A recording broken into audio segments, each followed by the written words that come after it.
Guys, huwag mo itong gawin guys katulad ng ibang tao o yung mga napapanood natin din sa YouTube o di kaya sa Facebook, so saan man sa social media guys. Guys, alam nyo guys, sa panahon ngayon katulad na kung ngayon sa social media, yung pagiging content creator, marami na po yung mga taong nagre-resign sa trabaho.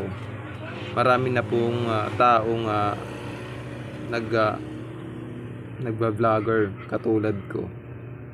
Yung iba dyan guys, kadalasan po guys, yung iba dyan, lalo na pag nagiging isa kang vlogger, dami mga viewers na, nagpo-focus na po sila dyan sa pag-vlog nila.